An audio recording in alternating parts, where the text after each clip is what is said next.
Selamat pagi pendengar di seluruh Indonesia. Satu hari lagi Tuhan berikan kita kesempatan hidup di dunia ini untuk kemuliaan namanya. Jadi pendengar yang saya kasih dalam Yesus Kristus, marilah kita pakai waktu kita ini dengan sebaik-baiknya, supaya satu hari nanti kita berdiri di hadapannya dan kita dapat mempertanggungjawabkan waktu yang Dia berikan kepada kita. Hari ini acara Through the Bible yang dari Injil Matius hingga kitab Wahyu tiba di Injil Lukas pasal yang ketiga. Jadi Injil Lukas pasal yang ketiga. Nah, sebelum kita membacanya dan membahasnya, marilah kita berdoa terlebih dahulu. Bapa Surgawi, kami mengucap syukur Engkau memberikan kami firman-Mu dan bersifat tertulis serta dicetak dan ada di tangan kami. Kami sangat bersyukur karena dengan demikian kami memiliki terang dari-Mu Tuhan untuk jalan kami, untuk kehidupan kami.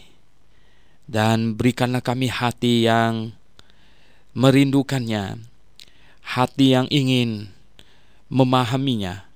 Tolonglah kami, biarlah kami makin hari makin rindu akan kebenaran firman-Mu. Kami berdoa, mohon Tuhan berkati ketika kami merenungkan, ketika kami membahas firman-Mu. Kami berdoa dalam nama Tuhan Yesus Kristus, Juru Selamat kami yang hidup. Amin. Jadi pendengar yang saya kasih dalam Yesus Kristus, hari ini kita tiba di Injil Lukas pasal yang ketiga. Nah, Pak Alkitab Buku akan membantu kita membaca dari ayat 1 hingga ayat yang ke-20. Silakan. Dalam tahun ke-15 dari pemerintahan Kaisar Tiberius, ketika Pontius Pilatus menjadi wali negeri Yudea dan Herodes raja wilayah Galilea, Filipus saudaranya raja wilayah Iturea dan Trokanitis, dan Lisanias raja wilayah Abilene. Pada waktu Hanas dan Kayafas menjadi imam besar, datanglah firman Allah kepada Yohanes anak Zakaria di padang gurun. Maka datanglah Yohanes ke seluruh daerah Yordan dan menyerukan, "Bertobatlah dan berilah dirimu dibaptis, dan Allah akan mengampuni dosamu." Seperti ada tertulis dalam kitab nubuat-nubuat Yesaya. Ada suara yang berseru-seru di padang gurun, "Persiapkanlah jalan untuk Tuhan, luruskanlah jalan baginya. Setiap lembah akan ditimbun dan setiap gunung dan bukit akan menjadi rata. Yang berliku-liku akan diluruskan, yang berlekuk-lekuk akan diratakan, dan semua orang akan melihat keselamatan dari Tuhan." Lalu ia berkata kepada orang banyak yang datang kepadanya untuk dibaptis, katanya, "Hai kamu keturunan ular beludak, siapakah yang mengatakan kepada kamu supaya melarikan diri dari murka yang akan datang? Jadi hasilkanlah buah-buah yang sesuai dengan pertobatan. Dan janganlah berpikir dalam hatimu, Abraham adalah bapa kami. Karena aku berkata kepadamu, Allah dapat menjadikan anak-anak bagi Abraham dari batu-batu ini. Kapak sudah tersedia pada akar pohon, dan setiap pohon yang tidak menghasilkan buah yang baik akan ditebang dan dibuang ke dalam api." Orang banyak bertanya kepadanya, "Jika demikian, apakah yang harus kami perbuat?" Jawabnya, "Barang siapa mempunyai 2 helai baju, hendaklah ia membaginya dengan yang tidak punya. Dan barang siapa mempunyai makanan, hendaklah ia berbuat juga demikian." Ada datang juga pemungut-pungut cukai dan dibaptis, dan mereka bertanya kepadanya, "Guru, apakah yang harus kami perbuat?" Jawabnya, "Jangan menagih lebih banyak daripada yang telah ditentukan bagimu." Dan prajurit-prajurit bertanya juga kepadanya, "Dan kami, apakah yang harus kami perbuat?" Jawab Yohanes kepada mereka, "Jangan merampas dan jangan memeras, dan cukuplah dirimu dengan gajimu." Tetapi karena orang banyak sedang menanti dan berharap, dan semuanya bertanya dalam hati tentang Yohanes, kalau ia adalah Mesias. Yohanes menjawab dan berkata kepada semua orang itu, "Aku membaptis kamu dengan air, tetapi ia yang lebih berkuasa daripadaku akan datang, dan membuka tali kasutnya pun aku tidak layak. Ia akan membaptis kamu dengan Roh Kudus dan dengan api. Alat penampis sudah di tangannya untuk membersihkan tempat pengirikannya dan untuk mengumpulkan gandumnya ke dalam lumbungnya. Tetapi debu jerami itu akan dibakarnya dalam api yang tidak terpadamkan. Dengan banyak nasihat lain, Yohanes memberitakan Injil kepada orang banyak. Akan tetapi setelah ia menegur raja wilayah Herodes karena peristiwa Herodias istri saudaranya dan karena segala kejahatan lain yang dilakukannya, raja itu menambah kejahatannya dengan memasukkan Yohanes ke dalam penjara. Ketika pendengar yang saya kasih dalam Yesus Kristus, kita lihat Lukas pasal 3 adalah mengenai Yohanes Pembaptis. Ya, hampir sama dengan Injil Matius pasal 3. Jadi ini adalah kitab yang hampir sama, tetapi ditulis dengan tidak secara kompromi, ya, dan ditulis masing-masing di tempat yang terpisah oleh orang yang terpisah. Nah, oleh karena kedaulatan Allah, oleh karena pimpinan Roh Kudus, mereka menuliskan hal-hal yang atau peristiwa-peristiwa yang sama. Apa maksud Tuhan, ya, dengan penulisan ini adalah memang segala sesuatu yang bersifat peristiwa, supaya itu merupakan satu catatan yang otentik, maka sebaiknya dicatat lebih dari satu orang. Sebab kalau itu hanya dicatat oleh satu orang, maka secara faktor sejarah dan banyak hal yang lain lagi, itu sulit untuk dipertanggungjawabkan. Namun Tuhan yang sedemikian berhikmat telah membiarkan atau telah menggerakkan, ya, sekian orang untuk mencatatnya.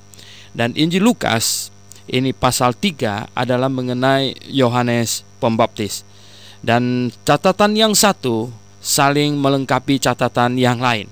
Oleh sebab itu kita lihat di Injil Lukas pasal 3 ini, di mana dikatakan dalam tahun ke-15 dari pemerintahan Kaisar Tiberius. Ingat, Tuhan Yesus dan Yohanes Pembaptis itu dilahirkan dalam pemerintahan Kaisar Agustus. Nah, sedangkan ya sekarang ini kira-kira 30 tahun kemudian itu kaisarnya sudah ganti. Kaisarnya adalah Kaisar Tiberius. Dan ini adalah cara orang zaman dulu untuk mematok waktu. Jadi misalnya kalau ditanya, ya kamu umur berapa ini? Kamu lahir kapan? Ya, maka orang itu akan berkata, saya lahir pada misalnya tahun ke-10 pemerintahan kaisar ini, ya. Atau dia akan berkata, saya lahir ya pada ini 3 tahun sesudah peristiwa banjir besar, begitu. Jadi itu adalah cara zaman itu orang menetapkan ini patok waktu. Nah, tetapi sejak kekristenan semakin mempengaruhi dunia, maka tahun yang kita pakai hari ini, tahun 2006, itu adalah tahun disebut AD, itu Anno Domini. Itu artinya tahun Tuhan kita, ya. Tahun Tuhan kita. Jadi, nah, tahun yang dihitung sejak Yesus Kristus. Jadi tahun 2006 sesudah kelahiran Yesus Kristus. Nah, inilah tahun yang kita pakai ini. Jadi pendengar yang saya kasih dalam Yesus Kristus, di sini Lukas memberikan patokan waktu, yaitu katanya tahun ke-15 dari pemerintahan Kaisar Tiberius.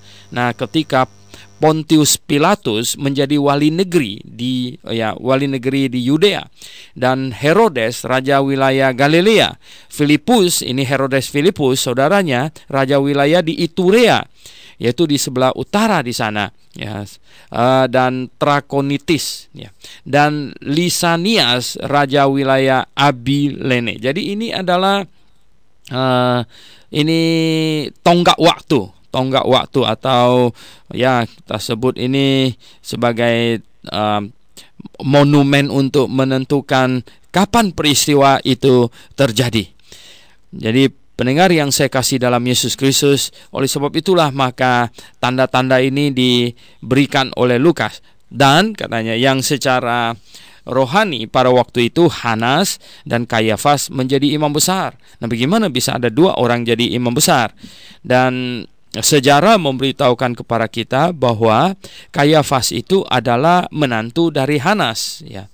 Dan ya sama-sama keturunan imam pasti, ternyata Hanas ini sudah lumayan tua waktu itu, dan dia cukup terpandang dan kelihatannya ada unsur KKN mungkin di situ, sehingga diangkatlah Kayafas menjadi imam besar penggantinya. Namun wibawa di hadapan masyarakat tetap ada di tangan Hanas ini. Jadi oleh sebab itu disebut nih Hanas dan Kayafas menjadi imam besar. Mungkin Kayafas masih dalam pembinaannya atau masih dalam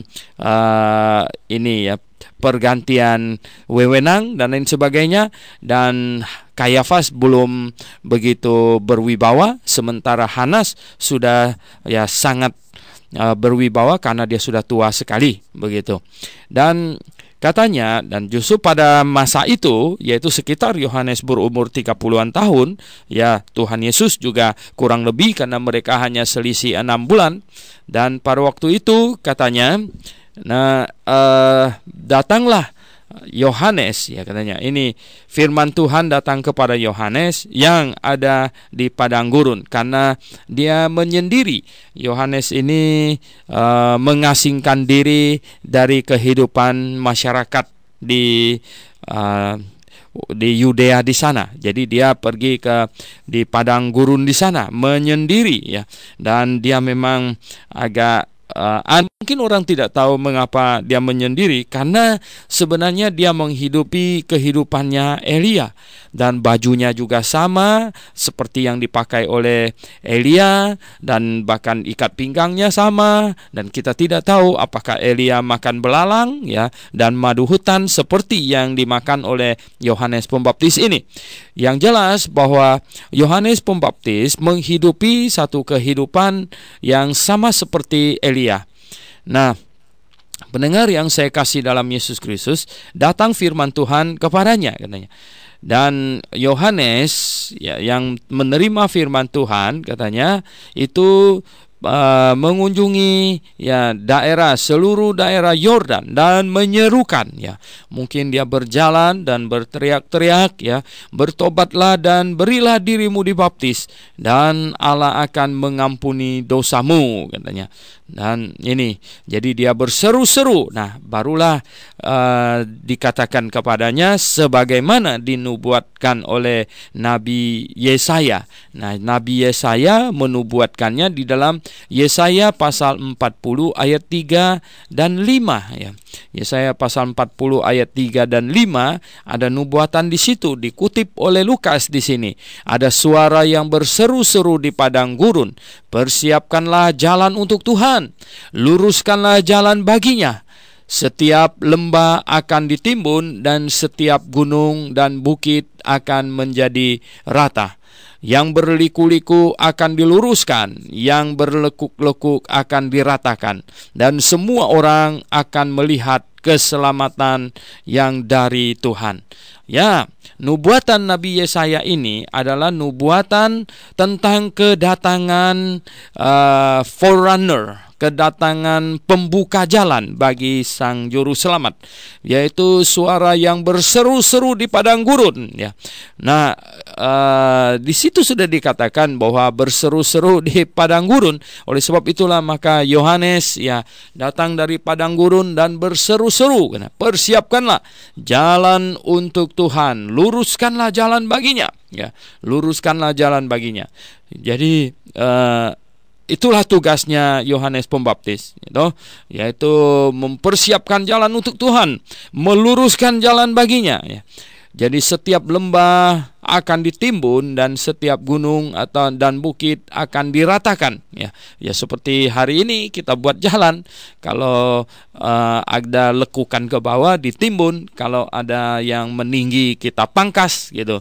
Jadi yang berliku-liku katanya, yang berliku-liku akan diluruskan, yang berlekuk-lekuk akan diratakan. Jadi pendengar yang saya kasih dalam Yesus Kristus, apakah yang pedulikan di sini oleh Yohanes itu adalah jalan, maksudnya secara literal? Ya, kami fundamentalis, artinya orang Kristen yang Alkitabiah, yang berusaha menafsirkan Alkitab setepat mungkin, itu menafsirkan Alkitab, rule-nya yang paling utama, ya, the rule of thumb-nya, yaitu aturan jempolnya adalah bahwa jikalau satu perkataan di dalam Alkitab masih masuk akal sehat untuk ditafsirkan secara literal, maka kita harus menafsirkannya secara literal. Tetapi jikalau secara akal sehat dia tidak dapat lagi difahami atau tidak dapat lagi diterima secara akal sehat, nah barulah mempertimbangkan aspek dari alegorisnya atau kiasannya. Nah, kelihatannya ini yang disampaikan oleh Nabi Yesaya ini tentu maksudnya adalah kiasan, bukan jalan yang mau dilewatin oleh Mesias itu. Maksudnya jalanan itu mau dibikin rata, nah bagaimana tikungan yang kena rumah orang, rumahnya dirobohkan, bukan begitu. Tetapi di sini adalah mengenai hati manusia.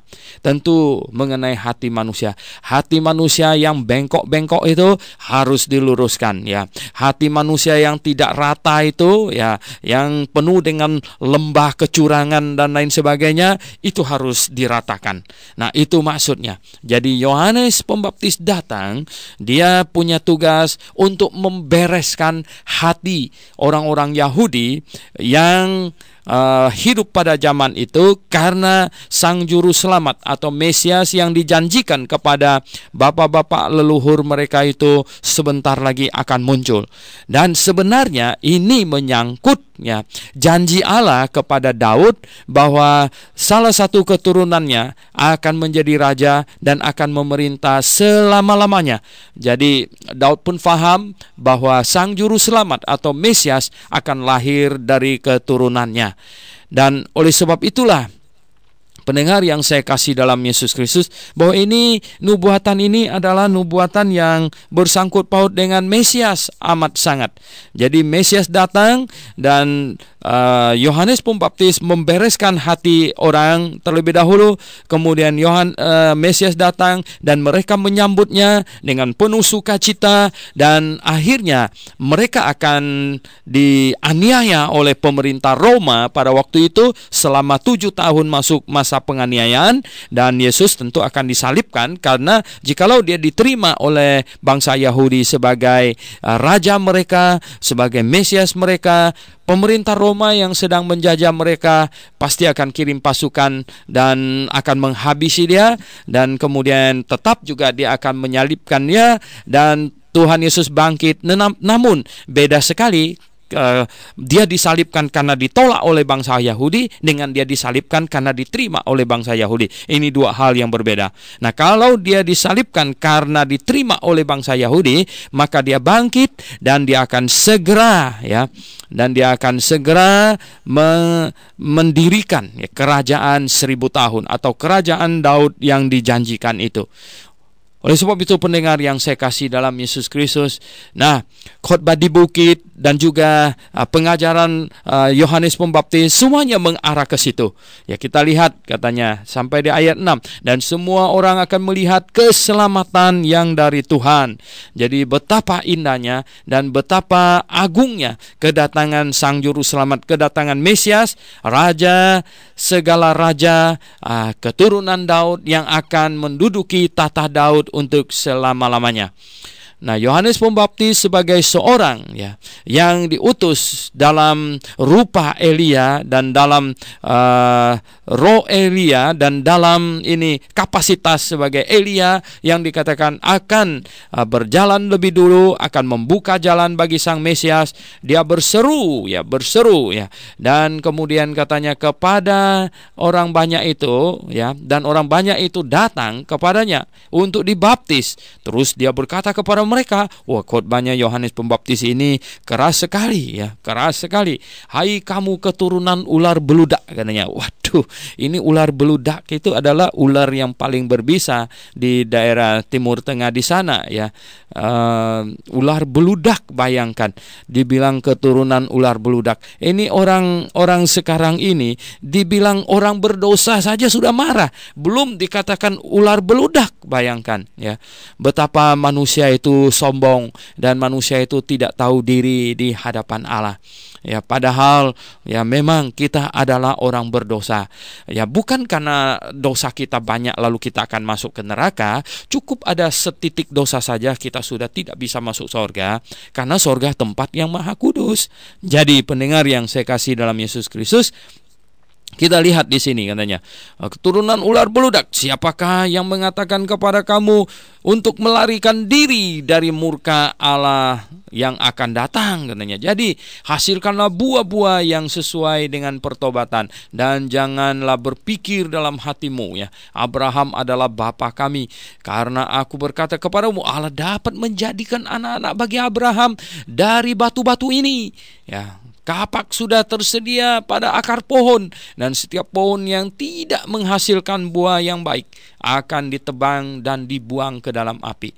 Jadi pendengar yang saya kasih dalam Yesus Kristus, Yohanes Pembaptis berkhotbah sedemikian kerasnya ya, supaya orang-orang tidak datang hanya sekedar untuk mencari keuntungan jasmani, materi dan duniawi, supaya mereka memikirkan perkara rohani, supaya mata mereka tertuju kepada perkara rohani, dan yang terutama supaya mereka menghasilkan buah pertobatan, supaya ada tindak tanduk, ada ini perbuatan, ada kata-kata, ada kehidupan yang mencerminkan pertobatan. Itulah maksudnya. Jadi pendengar yang saya kasih dalam Yesus Kristus, jadi orang disuruhkan supaya bertobat. Nah, apa itu bertobat, pendengar yang saya kasih dalam Yesus? Apa itu bertobat? Bertobat itu adalah saya sudah menyadari perbuatan yang lalu itu salah, itu tidak menyenangkan hati Tuhan. Nah, perbuatan apakah yang tidak menyenangkan hati Tuhan? Oh ya, masing-masing akan tahu. Nah, sambil pertama kita tahu ada mungkin hal-hal yang besar ya. Pada waktu kita pertama kali mendengar firman Tuhan yang bertobat, ya kita tahu bohong itu salah ya. Kita tahu bahwa omong kotor, maki orang itu salah, itu semuanya dosa. Kita tahu itu, kita bertobat, kita menyesalinya, kita mengaku kita orang berdosa, kemudian kita percaya kepada Yesus. Kita berkata, Tuhan Yesus, Engkau dihukumkan di atas kayu salib menggantikan saya atas semua dosa saya. Nah, tetapi pendengar yang saya kasih dalam Yesus Kristus, sesudah peristiwa ini dan seterusnya kita belajar firman Tuhan, dan seterusnya kita makin hari makin dekat dengan Tuhan. Kita makin hari makin dekat dengan Tuhan, maka kita akan tahu hal-hal yang diinginkan Tuhan dan hal-hal yang tidak diinginkan Tuhan. Artinya begini, ketika seseorang bergaul dengan saya makin hari makin dekat, dia akan tahu persis apa keinginan saya dan apa yang saya benci gitu.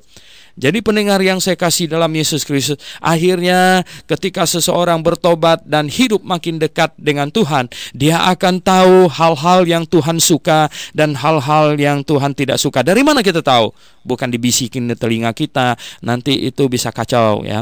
Tuhan mau kita membaca firman-Nya, Tuhan mau kita membaca Alkitab, mempelajari Alkitab. Nah, seperti yang kita lakukan pada pagi hari ini. Dengan demikian kita akan makin mengerti akan kehendak Tuhan.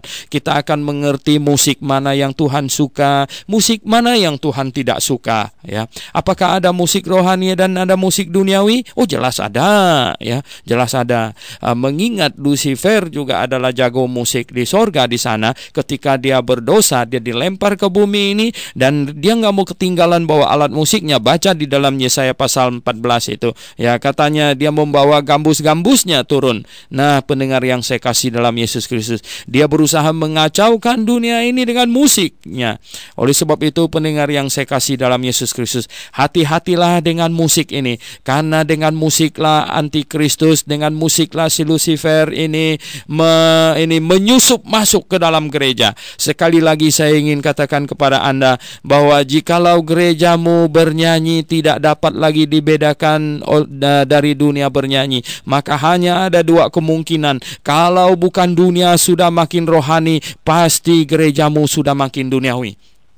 Jadi pendengar yang saya kasih dalam Yesus Kristus, oleh sebab itu kita lihat ya, Yohanes Pembaptis berkhotbah begitu keras supaya mereka menghasilkan buah pertobatan, dan semakin mereka dekat kepada Tuhan, mereka akan semakin tahu hal-hal yang menyenangkan hati Tuhan dan hal-hal yang menyedihkan hati Tuhan. Dengan demikianlah pertobatan kita makin hari makin sempurna di hadapan Tuhan. Artinya kita membangun satu karakter yang makin hari makin sesuai dengan kehendak Tuhan. Nah, katanya orang banyak datang bertanya. Oke, pendengar yang saya kasih di dalam Yesus Kristus, kita teruskan pembahasan kita, di mana katanya orang banyak datang kepadanya dan bertanya, jika demikian apakah yang harus kami perbuat, katanya. Jikalau Mesias sudah mau datang ya, dan kami harus menghasilkan buah yang sesuai dengan pertobatan, lalu apakah yang harus kami perbuat? Pertanyaannya sepertinya indah sekali ya, indah sekali. Dan jawabnya katanya, barang siapa mempunyai 2 helai baju, hendaklah ia membaginya dengan yang tidak punya, dan barang siapa mempunyai makanan, hendaklah ia berbuat juga demikian. Jadi penuh dengan belas kasihan. Jadi begini, pendengar yang saya kasih dalam Yesus Kristus, Allah mau ada tindakan dari iman. Kalau mereka sungguh-sungguh percaya bahwa Yesus Kristus itu adalah Mesias pada waktu itu, berarti mereka tahu bahwa sebentar lagi kerajaan Daud akan berdiri. Sebentar lagi bahwa mereka akan menghadapi satu peristiwa yang sangat besar, yang sangat dahsyat. Mereka akan menghadapi 7 tahun penganiayaan terlebih dahulu, dan sesudah itu kemudian mereka akan memasuki kerajaan 1000 tahun, yang waktu itu belum dikenal kerajaan 1000 tahun, tetapi disebut kerajaan Daud yang akan datang.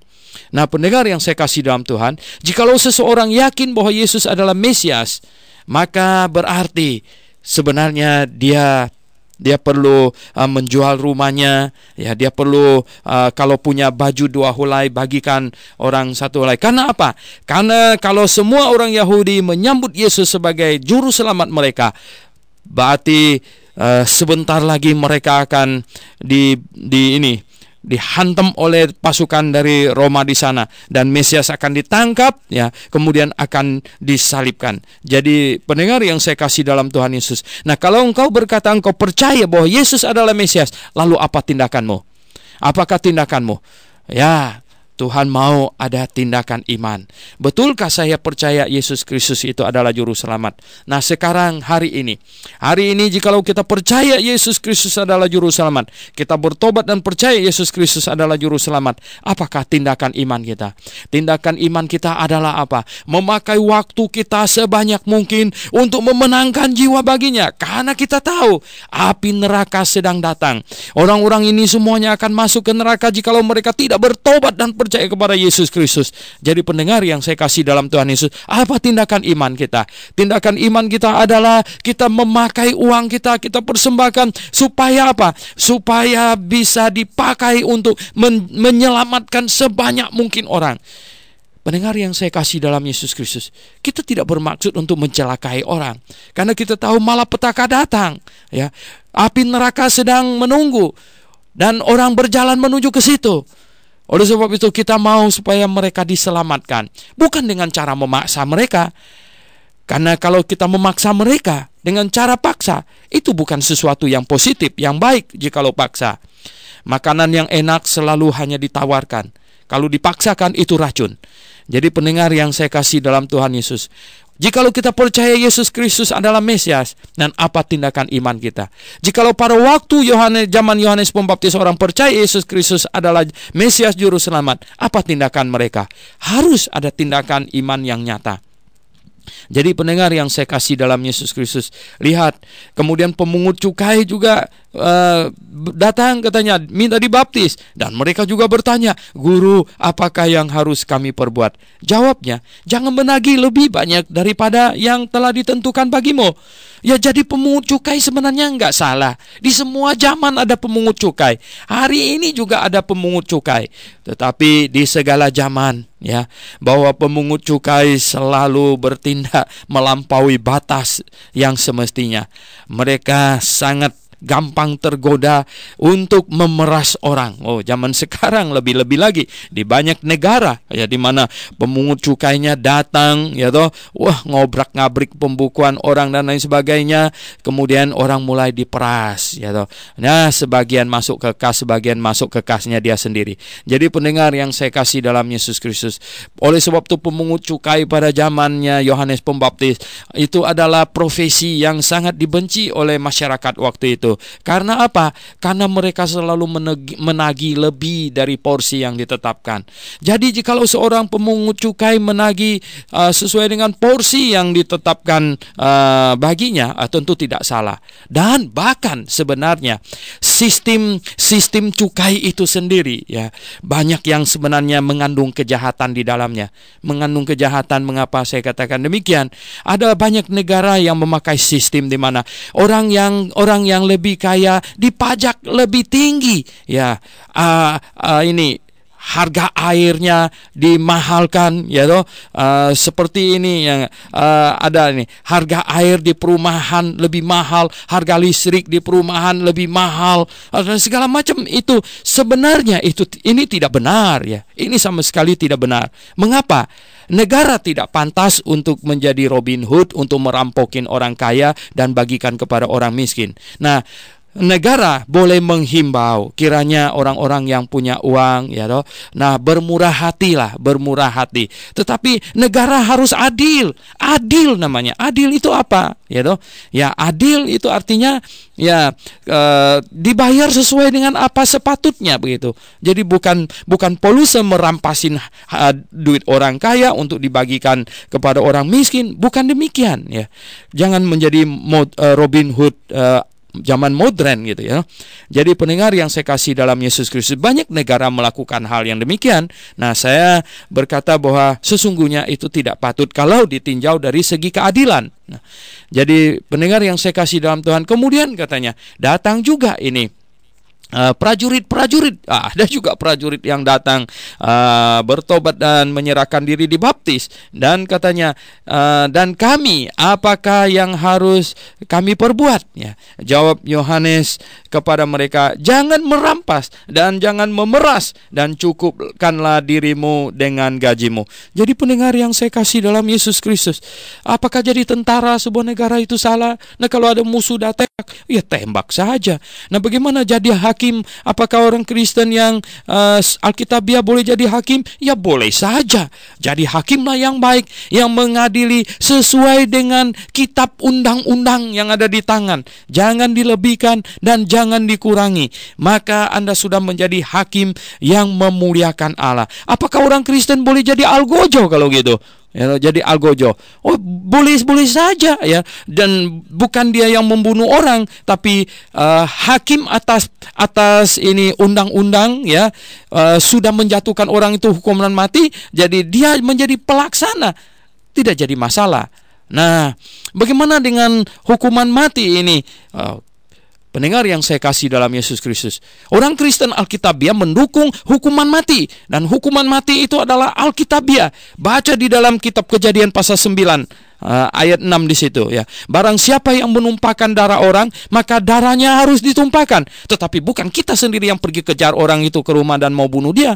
Dan hak ini diserahkan kepada negara. Jadi kalau saudara saya dibunuh orang, ya, saya tidak perlu pergi mengejarnya, dan saya serahkan kepada negara. Polisilah yang mengejarnya, kemudian dia ditangkap. Dan jikalau pembunuhan itu sengaja dan terencana, maka orang itu patut dijatuhin hukuman mati. Nah, lalu ada mereka yang bergerak dalam bidang HAM berkata, oh, hak asasi manusia, hak hidup. Itu konyol, saya katakan. Barang siapa yang mencabut hak hidup orang lain, dia telah kehilangan hak hidupnya sendiri.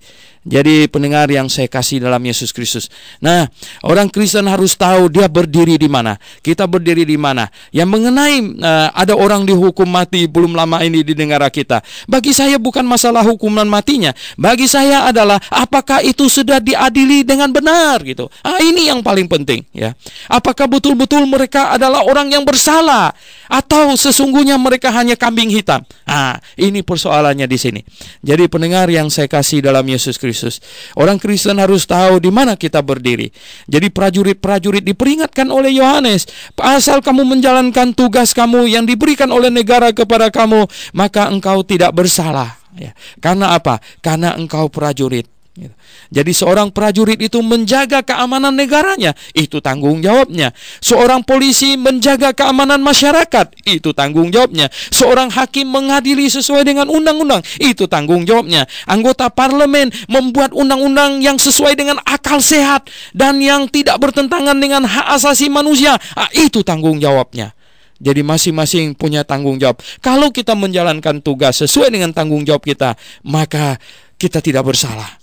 Jadi pendengar yang saya kasih dalam Yesus Kristus, lalu dikatakan tetapi karena orang banyak sedang menanti dan berharap, mereka menyangka Yohanes Pembaptis ini Mesias. Namun Yohanes Pembaptis tidak merebut kemuliaan Sang Juru Selamat. Dia tidak meninggikan dirinya dan dia merendahkan dirinya serendah mungkin. Aku membaptis kamu dengan air, tetapi Ia yang lebih berkuasa daripadaku akan datang dan membuka tali kasutnya pun aku tidak layak, katanya.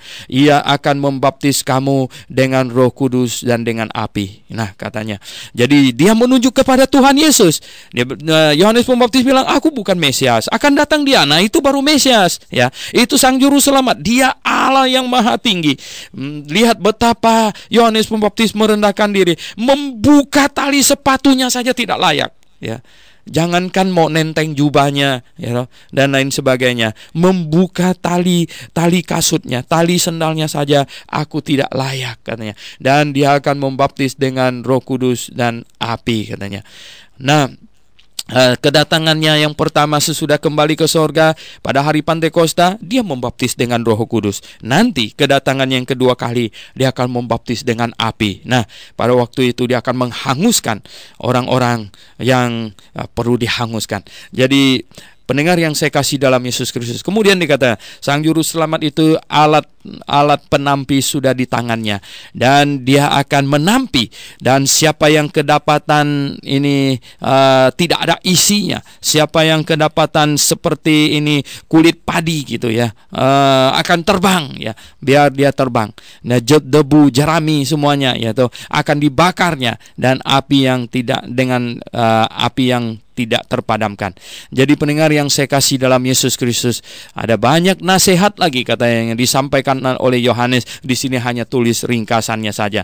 Tetapi katanya ketika dia menegur Herodias, karena Herodias merampas istri saudaranya. Bayangkan, dan istri saudaranya juga genitnya bukan main, mau sama dia gitu, karena tidak menolak, ya. Sehingga Yohanes Pembaptis melihat ini pemimpin bangsa melakukan dosa yang transparan, yang sungguh tidak dapat ditolerir, memalukan. Dia menegur, dan taulah penyandang pedang selalu bertindak sewenang-wenang, bukannya bertobat, melainkan malah menangkap Yohanes dan dimasukkan ke dalam penjara. Ayat 20 sangat menarik, katanya. Raja itu menambah kejahatannya dengan memasukkan Yohanes ke dalam penjara. Jadi menambah kejahatannya, ya, dengan memasukkan Yohanes ke dalam penjara.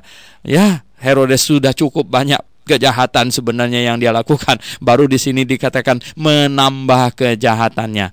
Nah, pendengar yang saya kasih dalam Yesus Kristus, kita tahu ya, kedatangan Yohanes Pembaptis adalah kedatangan pembuka jalan bagi Sang Juru Selamat, Sang Mesias, yang adalah Allah sendiri yang menjelma menjadi manusia.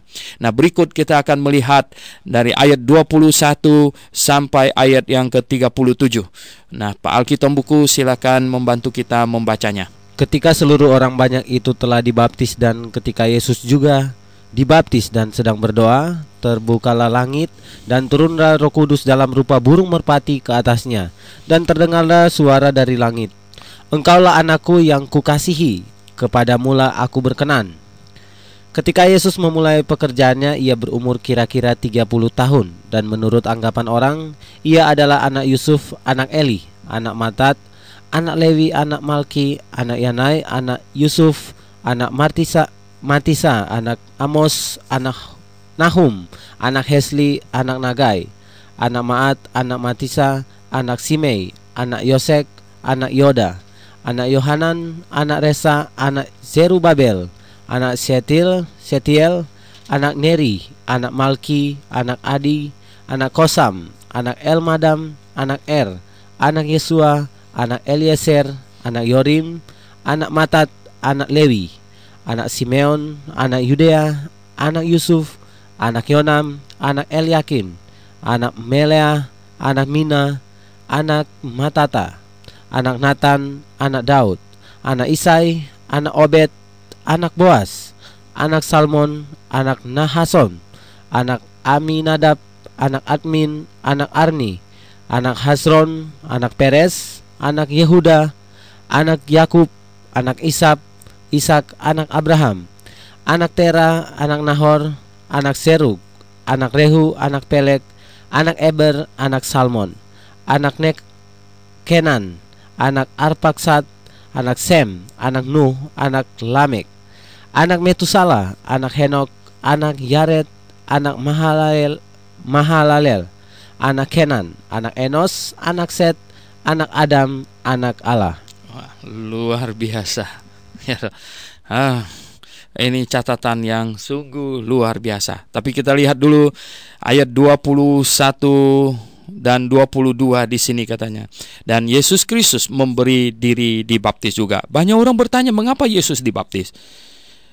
Bukankah dia tidak berdosa? Ya memang baptisan bukan untuk hapus dosa. Maka itulah Yesus memberi dibaptis sekalipun dia tidak berdosa. Dan mengapa dia perlu dibaptis? Nah, baptisan itu apa? Baptisan adalah pernyataan orang yang sudah bertobat dan sudah dibenarkan oleh Allah. Oleh sebab itu, orang yang dibaptis harusnya orang yang sudah bertobat dan sudah beriman. Dan baptisan itu apa sebenarnya? Baptisan itu adalah sebuah pernyataan, sebuah upacara simbolik menggambarkan Injil yang sudah menyelamatkan orang itu. Injil yang sudah menyelamatkan. Nah, Injil itu apa? Injil itu, inti dari Injil itu adalah kematian, penguburan, dan kebangkitan Yesus Kristus. Jadi, pendengar yang saya kasih dalam Yesus, Tuhan Yesus sebelum menjalankan Injil, memberitakan Injil, maka dia menggambarkan Injil itu dulu. Jadi pendengar yang saya kasih dalam Yesus Kristus, sungguh ya, ini adalah satu contoh ketundukan kepada Allah yang memegang misi, Allah Bapa yang memegang misi, yang mengutus Yesus Kristus datang untuk satu misi yang merupakan pusat dari sejarah dunia. Pusat dari sejarah dunia. Karena sejak manusia jatuh ke dalam dosa, tidak ada satu orang pun bisa masuk surga, karena dosa tidak termasuki oleh manusia yang berdosa, sekalipun dosanya terkecil. Dan dosa harus diselesaikan terlebih dahulu. Nah, bagaimanakah cara dosa diselesaikan? Nah, disinilah perbedaan kekristenan dengan banyak agama yang lain. Karena rata-rata agama semuanya mengajarkan bahwa manusia punya dosa dihapuskan dengan usaha dirinya, dengan amal lah, dengan ibadah lah, dengan puasa lah, dengan betapa lah, dan dengan segala macam usaha manusia, dengan rajin kebaktian lah. Ada yang mengajarkan begitu, tetapi tidak. Alkitab dengan tegas mengatakan bahwa dosa selesai kalau dosa itu dijatuhi hukuman baru selesai.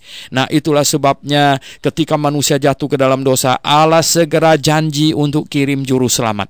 Jadi Allah segera janji kirim juru selamat. Dan sebelum sang juru selamat tiba, Allah suruh manusia untuk melakukan ibadah simbolik yang menggambarkan proses penyelamatan dan sang juru selamat itu, yaitu ambil domba, dan domba taruh di atas mezbah, pegang kepalanya, dan domba itu disembelih. Jadi saya bersalah Allah, saya berdosa, dosa saya hanya jatuhi hukuman, dan hukuman itu akan ditanggung oleh Sang Juru Selamat. Dan sebelum dia datang, domba ini adalah fotonya, ini adalah simbolnya, ini adalah gambarnya.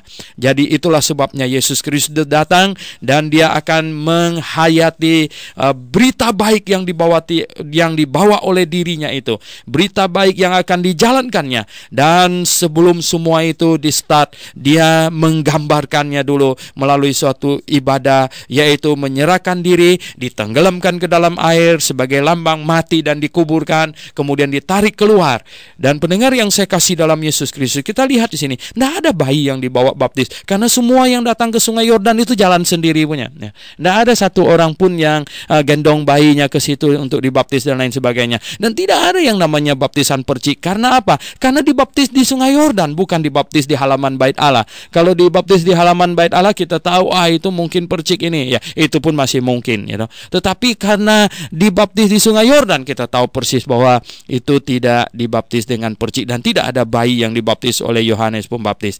Dan kita lihat ketika Tuhan Yesus dibaptis, apa yang terjadi? Langit terbuka katanya, ya. Roh Kudus turun, kemudian ada Yesus di situ, dan ada suara Allah Bapa di atas. Jadi Tritunggal Allah lengkap di situ menyatakan dirinya. Oh, ini adalah saat yang paling dahsyat, karena di dalam kitab Perjanjian Lama, di masa Perjanjian Lama, belum pernah Allah Tritunggal menyatakan dirinya serentak. Inilah pernyataan Allah Tritunggal serentak di situ. Ada suara Allah Bapa di atas di sana, dan ada Yesus Kristus yang sedang berdiri di situ, dan ada Roh Kudus yang turun. Nah, pendengar yang saya kasih dalam Yesus Kristus, kemudian mengenai silsilah dari ayat 23 sampai ayat yang ke-38 ini. Silsilah ini. Nah, kita lihat apa beda silsilah di sini dengan silsilah yang ditulis oleh Matius di Injil Matius pasal 1 itu. Apa bedanya? Nah, silsilah di sini lebih panjang. Silsilah yang ditulis di dalam Injil Matius itu berakhir sampai Abraham. Mengapa? Karena Matius tulis untuk orang Yahudi. Orang Yahudi itu yang penting adalah Mesias itu keturunan Abraham dan keturunan Daud. Maka itulah silsilah di Injil Matius sampai Abraham dan Daud saja, ya. Itu yang ditekankan. Tapi silsilah di Injil Lukas ini sangat mungkin bahwa Theophilus ini adalah bukan orang Yahudi yang menerima Injil Lukas ini, sehingga Lukas mencatatkan bahwa silsilah Tuhan Yesus ini sampai ke anak Adam dan anak Allah. Lihat di situ. Jadi lebih panjang. Nah, lalu kemudian variasinya Anda lihat di sini, artinya bedanya dengan yang di Injil Matius adalah bahwa ya yang di sini, yang di Injil Lukas ini, jalurnya itu adalah jalur ke Maria sebenarnya, jalur ke Maria. Dan ini untuk membuktikan bahwa Yusuf itu keturunan Daud dan Maria pun keturunan Daud. Itulah sebabnya ketika sensus mereka dua-duanya pergi ke Bethlehem. Kalau tidak, Maria mesti pergi ke kota lain, ya, karena dilahirkan di kota. Tetapi Maria dan Yusuf sama-sama keturunan Daud, ya. Nah, kita lihat silsilahnya itu, ya, tetapi di sini ambil nama Yusuf, ya. Maksudnya ini anak Yusuf ini adalah Yesus itu. Nah, tetapi dari kakek dia punya ini kakek dari ibunya itu urut ke atas itu Eli, ya, Matat dan lain sebagainya itu. Dan di sini beda semuanya sampai ke Daud baru sama, karena dua-duanya dari keturunan Daud. Tetapi ya Yusuf yang suaminya Maria itu adalah keturunan Daud yang dari jalur Salomo, ya. Daud yang dari jalur Salomo. Tetapi ini Maria adalah keturunan Daud dari jalur Nathan. Jadi anak Daud yang namanya Nathan. Jadi bukan anak Daud yang namanya Salomo. Nah, kita lihat di sinilah bedanya. Ya toh. Nah, kemudian dari Daud ke atas sudah sama lagi. Dari Daud sampai Abraham, nah kita lihat nama itu sama lagi. Jadi pendengar yang saya kasih dalam Tuhan Yesus Kristus, nah inilah bedanya. Jadi bukan karena ada kok catat salah gitu, enggak, karena jalurnya berbeda. Kemudian kita lihat ada nama yang sama, ulang-ulang ada nama yang sama. Mengapa demikian? Ini adalah kebiasaan orang Yahudi. Ingatkah Anda di pasal yang pertama itu, waktu kelahiran Yohanes Pembaptis, semua familinya ingin kasih dia nama Zakaria juga, ya. Nah, karena ini kebiasaan mereka memberi anak nama kalau enggak bapaknya, nama kakeknya begitu. Nah, akhirnya nama mereka akan tumpang tindih, ya, tumpang tindih satu dengan yang lain, ya karena sama begitu. Nah, sehingga kamu melihat seperti ini nama apa ya, Matat itu ada ulang-ulang di situ ada, ya. Nah, ada variasinya Matata katanya ya. Nah, ini mereka punya nama demikian ya. Jadi ulang-ulang. Nah, pendengar yang saya kasih dalam Yesus Kristus, intinya dari silsilah ini, Lukas ingin memberitahukan kepada Theophilus bahwa ya sejak Adam dan Hawa jatuh ke dalam dosa, maka Allah sudah janji mau kirim juru selamat, dan juru selamat itu akan datang dari keturunan Set dan dari anaknya Enos dan turun ya. Ini jalur orang baik ya. Ini bukan jalurnya Kain. Jadi sang juru selamat ini yang dijanjikan Allah kepada Adam dan Hawa bukanlah keturunan dari jalur Kain, tetapi dia keturunan dari jalur Set, dan dia adalah anak Adam. Adam itu anak Allah, Allah yang menciptakan Adam. Jadi pendengar yang saya kasih dalam Yesus Kristus, betapa indahnya silsilah ini, dan sangat penting, terutama yang di Injil Matius itu sangat penting. Mengapa? Karena ada nubuatan di dalam kitab Perjanjian Lama mengenai sang juru selamat. Dia tidak bisa tidak keturunan Daud. Kalau dia bukan keturunan Daud, dia pasti bukan juru selamat. Oleh sebab itu, pendengar yang saya kasih dalam Yesus Kristus, jangan sembarangan percaya kepada orang, karena kitab Perjanjian Lama sudah menuliskannya. Jadi kitab Perjanjian Lama sudah selesai 400 tahun sebelum Yesus lahir. Semuanya sudah tertulis dengan baik, dan kita tidak boleh sembarangan percaya kepada orang bahwa dia adalah juru selamat, karena juru selamat hanya satu, yaitu Yesus Kristus. Tidak ada satu manusia pun bisa masuk surga tanpa melalui bertobat dan percaya kepada Yesus Kristus. Abraham, Musa, Adam, segala macam, mereka masuk surga melalui percaya kepada juru selamat yang akan menanggung semua dosa mereka. Dan hari ini kita akan masuk surga melalui bertobat dan percaya kepada juru selamat yang sudah menanggung semua dosa kita. Beda kita dengan Abraham adalah Abraham percaya kepada juru selamat yang akan datang. Kita percaya kepada juru selamat yang sudah datang. Jadi tidak ada satu manusia pun yang bisa masuk surga tanpa melalui bertobat dan percaya kepada Yesus Kristus. Nah, camkanlah pendengar sekalian. Penguraian kita hari ini sampai di sini. Kiranya Tuhan memberkati Anda, memberi hikmat akal budi, dan membantu Anda untuk merenungkan semua yang telah Anda dengar. Mari kita berdoa. Bapa Surgawi, terima kasih untuk kasih setiamu. Pimpinlah kami Tuhan di dalam memahami firman-Mu. Kiranya Roh Kudus mengetuk hati setiap orang yang belum sungguh-sungguh bertobat dan percaya kepada-Mu ya Tuhan Yesus. Dan bagi yang sudah bertobat dan percaya kepada-Mu, kiranya Roh Kudus yang tinggal di dalam hatinya sungguh akan membantunya untuk memahami lebih dan lebih lagi akan kebenaran firman-Mu. Puji hormat kami naikkan pada-Mu Bapa di sorga. Dalam nama Tuhan Yesus Kristus kami berdoa. Amin. Pendengar yang saya kasih dalam Yesus Kristus, jikalau Anda sungguh merasa mendapat berkat dari Through the Bible setiap pagi, Anda beritahukanlah kepada teman supaya mereka juga mendapat berkat. Bekerjalah, melayani Tuhan sedikit, hanya menekan SMS saja, sedikit sekali. Bantulah pemberitaan Injil supaya lebih banyak jiwa bisa diselamatkan. Saya mohon diri. Amin.